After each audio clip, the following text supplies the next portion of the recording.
Hello, mpenzi msikilizaji na mfuatiliaji wa chaneli yetu ya simulizi zetu. Nikukaribishe tena katika simulizi yetu pendwa ya Siri ya Kaburi Lisilo na Jina. Leo tukiwa tunaendelea na sehemu ya pili. Msimulizi wako ni mimi Ananaisi. Karibu na ufurahie. Moyo wa Jeta uliwaka moto ulipoona mama yake akiwa amelala kitandani huku funza akiutafuna mwili wake. Jeta akaingia ndani ya chumba pasipo kujali kuwa kuna harufu kali. Mama, mama! Jeta akapaza sauti. Machozi yakuwa mbali kumtiririka. Hakuwa anaamini kuona mwili wa mama yake ukiwa umelala kitandani. Mbaya zaidi, mwili umeoza mpaka funza wameanza kushambulia. Nzi nao hawakuwa mbali, wakawa wanazunguka mwili wa mama yake na Jeta. Jeta akautazama uso wa marehemu mama yake. Haukuwa unatamanika tena. Mama yake ametafunwa na funza mpaka kupelekea mashimo makubwa kwenye macho yake kuonekana.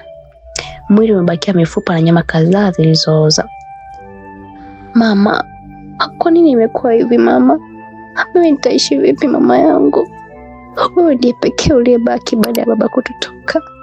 Leo hii na wewe umeniacha peke yangu. Mungu, nimekosea nini mimi mja wako? Jeta akaendelea kulia kwa kutoa lawama nzito kwa Mwenyezi Mungu. Jeta akajikuta akishindwa hata kusimama. Akapiga magoti pembezoni mwa kitanda cha marehemu mama yake. Akashika mkono wa mama yake uliooza. Hakujali wala kuogopa, maana huyu ni mama yake na amemlea tangu akiwa mtoto mdogo. Jeta aliendelea kulia kwa kupaza sauti. Hakuwa anategemea kukutana na jambo kama hili. Jeta alilia takriban nusu saa, lakini haikubadilisha chochote. Mama yake ameshatangulia mbele ya haki, hivyo hakuna chochote atakachoweza kubadilisha tena. Mungu, nimekosea nini mimi? Nimeenda mjini, narudi mama yangu kanitoka. Oi, mimi jamani, nimekuwa yatima. Oi. Jeta akaendelea kulia kwa kwikwi. Mwili wa mama yake na Jeta umeharibika vibaya sana. Haukuwa unatamanika tena. Mwili umegeuka kuwa chakula cha funza na nzi. Harufu mbaya imejaa chumbani. Kutokana na kulia kwa muda mrefu, Jeta akajikuta akipitiwa na usingizi. Akalala chini kwa kujikunyata, mithili ya watoto waliotelekezwa na wazazi wao msimu wa njaa kali. Usingizi mzito ukamchukua Jeta. Akiwa amelala chini, kuna ndoto ilimjia, akaanza kuota. Ndoto hii ilikuwa hivi. Jeta alikuwa amesimama juu ya mnara mrefu uliopo katikati ya jangwa. Mnara huu umejengwa kwa mawe pamoja na udongo uliokaza na kusimamisha nguzo ya mnara. Jeta alipotazama kila pande ya dunia, hakufanikiwa kuona chochote. Jua kali kazidi kumchoma. Jeta alikuwa anageuka huku na kule asipate kuona anachokitafuta. Nipo wapi hapa? Alisema Jeta huku ajitazama nguo alizovaa. Akashtuka baada ya kukuta amevaa sanda ya maiti. Hofu ikazidi kumtanda Jeta, maana kitendo cha kuvaa sanda ya maiti na kusimama juu ya mnara kumezidi kumtisha sana. Jeta akapiga moyo konde, akajaribu kutazama chini ili aone kuna nini. Baada ya Jeta kutupa macho chini, akabaki mdomo wazi kwa sababu chini ni mbali sana. Hata akijaribu kujirusha chini, atambulia kupoteza maisha tu. Ina maana nimekufa? Sasa hapa juu ya mnara usiokuwa na sehemu ya kushukia, nafanya nini? Jeta akaendelea kujiuliza. Wakati Jeta akiwa anajiuliza maswali yale, kwa mbali akamwona bundi akipaa kumsogelea eneo alilopo. Jeta alipotazama vizuri kwenye miguu ya bundi, akagundua kuna ujumbe unaletwa na ndege yule. Jeta akapata shauku ya kutaka kufahamu ni ujumbe gani unaoletwa na bundi. Bundi akaendelea kuzirusha mbawa zake, akakaribia eneo alilosimama Jeta. Lakini kabla hajamfikishia Jeta ujumbe, kuna mtu alimgusa bega wakati amelala. Mtu yule akaanza kumtikisa Jeta ambaye amelala chini. Jeta akakurupuka kutoka kwenye usingizi mzito ambao ulimpelekea aote ndoto ya kutisha. Akaamka huko akiwa anatetemeka. Kijasho chembamba kinamtoka pamoja na mapigo ya moyo yanadunda kwa kasi. Jeta alipoamka akakutana uso kwa uso na mzee mmoja mwenye umri wa makadirio ya miaka 60. Mzee huyo amevalia kanzu nyeupe, mkononi amebeba mkongojo ambao anautumia kutembelea. Baada ya Jeta kumwona mzee yule ambaye ameingia chumbani pasipo na yeye kufahamu, akamgeukia mama yake ambaye kalala kitandani. Machozi yakaanza kumtoka tena Jeta. Jeta akamgeukia mzee yule ambaye anaonekana kumfahamu. Mama yangu kapata na... Kabla Jeta hajamalizia sentensi, mzee huyo akamziba Jeta mdomo kwa kutumia mkono wake. Hakumjibu chochote zaidi ya kumshika mkono Jeta, akaanza kumvuta atoke ndani ya hiki chumba. Jeta alikuwa anataka kuacha mwili wa mama yake, akawa anaonyesha kizuizi kutoka ndani ya chumba. Mzee Maganga, siondo. Kabla tena Jeta hajamalizia sentensi yake, kwa mara nyingine tena mzee Maganga akamziba mdomo. Mzee Maganga akamuonesha Jeta ishara ya kutoka ndani ya hiki chumba. Kishinga upande. Jeta akakubali kuongozana na mzee Maganga. Na hapo ni kutokana na heshima alionayo kwa mzee Maganga kwake. Mzee Maganga akatoka nje, kisha Jeta akamfuata kwa nyuma. Giza limeshaingia tayari. Mzee Maganga akawasha tochi yake yenye mwanga uliofifia.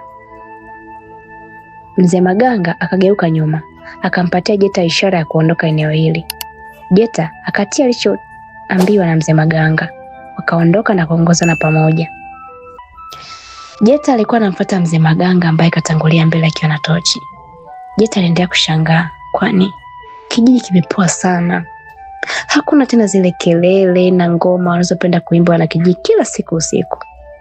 Jeta alishinda kuelewa, kwa maana sasa ni 1:30 tu, lakini ni kama saa 8 za usiku. Kila hatua aliyopiga, mzee Maganga aligeuka nyuma kumtazama Jeta. Wakaendelea safari yao taratibu. Walipofika kwenye mti mkubwa uliopo kando na njia wanayopita, kuna mkono wa mtu kaonekana kumgusa Jeta begani kwake. Jeta akageuka haraka na sione kitu. Akaingiwa na hofu, maana mtu amemgusa lakini hamuoni. Akageuka kumtazama mzee Maganga, akamwona yupo bize kuiongoza safari. Jeta akaongeza mwendo, maana mauzauza yamezidi. Akatembea mpaka alipofika kwa mzee Maganga. Jeta akakoa kidogo na kumfanya mzee Maganga ageuke, huko akiwa amekunja nita. Mzee Maganga akamtazama Jeta kwa hasira. Akamwonyesha ishara ya kuziba mdomo asiongee chochote. Jeta akakubali kwa ishara kwa kitabasamu, maana anamfahamu vyema mzee Maganga, sio bubu. Iweje leo hii hataki kuongea tangu mwanzo wa safari. Kitendo hiki Jeta aliona kama utani anafanywa na mzee Maganga. Mzee Maganga na Jeta wakafanikiwa kufika mwisho wa safari yao. Na hapa walikuwa kwenye nyumba ya mzee Maganga, ambayo haipo mbali sana na makazi ya Jeta. Baada ya kufika, mzee Maganga akatangulia ndani, kisha Jeta akafuata kwa nyuma. Ndani kulikuwa kimya sana. Jeta alitamani kuuliza maswali, lakini mzee Maganga hakutaka kabisa Jeta aongee chochote. Mzee Maganga akamshika mkono Jeta, kisha akampeleka ndani ya chumba cha wageni. Kulikuwa na giza, hivyo mzee Maganga akatafuta taa ya utambi, akaiwasha na kuiweka juu ya meza ndogo iliyopo chumbani. Mzee Maganga akamwonyesha Jeta ishara ya kulala na asiongee chochote. Jeta akatikisa kichwa juu na chini, ikiwa ni ishara kubaliana na alichoambiwa. Mzee Maganga akaingiza mkono wa kulia ndani ya mfuko wa kanzu yake na kutoa hirizi kubwa nyeusi. Akaipuliza na kuinenea maneno kadhaa kwa sauti ya chini. Jeta akabaki kumtazama tu mzee Maganga anachokifanya. Mzee Maganga alipomaliza akampatia Jeta kwa kutumia mkono wa kushoto. Jeta akashindwa kupokea hirizi kwa sababu hajazoea haya mambo. Lakini pia alichoshinda kuelewa ni kuhusu tabia ya mzee Maganga kubadilika ghafla. Mzee Maganga hakuwa mtu kwa kuamini imani za kishirikina. Imekuwaje leo hii anampatia hirizi? Mzee Maganga alipoona Jeta anapata ukakasi kuipokea hirizi, akasogea mpaka kilipo kitanda cha Jeta. Akaiweka hirizi chini ya mto uliokuwa juu ya kitanda. Alipomaliza, akampatia ishara Jeta ya kulala. Jeta akabaki kushangaa tu, lakini mzee Maganga akaondoka na kumwacha Jeta akiwa amesimama. Baada ya mzee Maganga kuondoka na kumwacha Jeta chumbani, Jeta akasogea kitandani, usawa na mto ambao umewekwa hirizi chini yake. Jeta akaingiza mkono chini ya mto na kutoa hirizi kubwa aliyopatiwa na mzee Maganga. Kimoyomoyo akaanza kujiuliza, mzee Maganga ameanza lini kuamini imani za kishirikina? Hii si hirizi kabisa. Akairudisha alipoitoa. Jeta akakaa kitandani, huku kichwa chake kikiwa na msongo mkubwa wa mawazo. Alikuwa anakumbuka yale mambo mazuri waliofanya pamoja yeye na mama yake. Hakuwa anaamini kama leo hii amemkuta mama yake akiwa ameoza. Tena mwili wake umegeuka kama chakula cha funza. Jeta akaichukua tena ile hirizi, akawa anaitazama kwa makini huku machozi yakimtiririka. ameshindwa kabisa kujizuia kwa yale aliyoyaona. Jeta akaendelea kuichunguza hii ilizi. Alitamani kujua ni mambo gani yanaendelea kijijini kwake, maana kwa amezoea mambo haya. Jeta akasema kimoyomoyo, ina maana miezi 6 ambayo sikuwepo kijijini, haya ndio mambo yanayoendelea baada ya hapo. Akaisogeza ilizi karibu na macho yake. Na haka kailizi kana kazi gani? Eti ndai na ilizi? Au huyu mzee Maganga ananipima imani ili kesho niambie sio mtu wa sala 5 tena. Mimi siwezi lalia ilizi. Akaiweka ilizi juu ya meza karibu kabisa na taa ya utambi. Alipomaliza akasogea kitandani. Akavua nguo zake zote na kubakiza bukta tu. Jeta akalala kwenye kitanda cha kamba alichopatiwa. Jeta akavuta shuka kisha akafumba macho kwa ajili ya kutafuta usingizi. Usingizi nao haupo kabisa. Masuala kulala saa 2 kwa wafungwa sijazoea. Ila ngoja njikaze tu, alisema Jeta kimoyomoyo. Usingizi ukamchukua Jeta na sasa ndoto zikaanza kumtokea. Ndoto aliyokuwa anaota Jeta wakati amelala ilikuwa hivi. Ilikuwa yapata saa 4 mchana. Jeta alimuona mzee Maganga akiwa anatembea kwa kunyata kuisogelea nyumba yao ambayo alikuwa anaishi yeye na mama yake. Mzee Maganga alivalia suruali ndefu nyeusi pamoja na shati la vyumba. Mzee Maganga alikuwa anageuka wakati anasogea nyumba alikuwa na Jeta. Alifika nyumbani akaanza kumuita mama yake na Jeta kwa sauti ya chini. Mama Jeta, wewe mama Jeta. Mzee Maganga alipoona mama Jeta haitiki, akatazama kushoto na kulia, kisha kaingia ndani. Baada ya kuingia ndani ya nyumba anayoishi Jeta na mama yake, kuna kelele za purukushani zinaanza kusikika ndani. Mama Jeta alikuwa akisikika akisema, "Niache! Nimesema niache mzee. Mimi siwezi kufanya ninachotaka." Ui! Mama Jeta akapiga mayowe, lakini sauti yake haikusikika kwa majirani. Mzee Maganga alikuwa anataka kupata tunda la mama yake Jeta. Purukushani zikaendelea ndani. Mara ghafla kuna mlio wa kofi kasikika. Pa! Mzee Maganga akasikia akisema kwa jazba, "Unanipiga kofi? Nimekupatia pesa zangu. Leo hii hutaki kunipa unyumba. Tena unipiga makofi? Weka haba, nitakuonesha leo." Baada ya dakika kadhaa kupita, kelele za purukushani zikaacha tena kusikika. Sio mzee Maganga wala mama yake na Jeta. Dakika 3 zikapita. Kisha mzee Maganga akaonekana akifungua mlango na kutoka nje. Lakini nguo alizovaa zimelowana damu. Mzee Maganga akatazama kushoto na kulia, kisha akatokomeza zake kwa mwendo wa hofu kubwa. Mzee Maganga alipoondoka tu, ndipo Jeta akakurupa kutoka usingizini. Tena ameamka akiwa anatokwa na jasho. Hii ndoto gani tena? Ina maana mzee Maganga anahusika na kifo cha mama? Jeta alijiuliza maswali mengi yasiyokuwa na majibu. Ndoto aliyoiota inamuelezea mzee Maganga kama muuaji wa mama yake. Jeta akachukua kitandani na kuchukua taa yake ya utambi. Alikuwa na kiu sana kutokana na ndoto aliyoiota. Hivyo alikuwa anaenda sebuleni kunywa maji.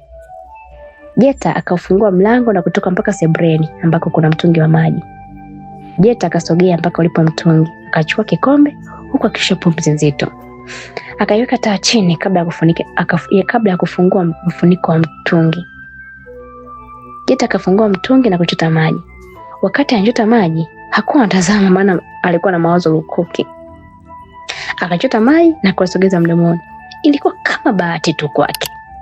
Alipotazama ndani ya kikombe, akayatoa macho kama mjusi aliyebana na mlango. Maji yamegeuka kuwa damu. Ui! Jeta akakitupa kikombe akiwa na hofu kubwa. Akajikuta akipamia taa ya utambi aliweka chini. Mapigo ya moyo yakazidi kumwenda mbio. Jeta akajikunyata ukutani kwa woga. Ui! Ui! Jeta akaendelea kupiga unyende wa kuomba msaada.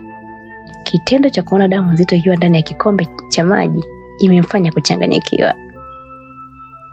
Jeta anapitia magumu huku. Nao ni mwisho wa simulizi yetu sehemu ya pili. Kwa uhondo zaidi, ni kuombe tu mpenzi msikilizaji, tukutane sehemu ya 3. Ulikuwa na mimi msimulizi wako Ananaisi. Nikutakia wakati mwema na kuendelea kufuatilia simulizi nzuri kutoka chaneli yetu ya Simulizi Zetu. Enjoy!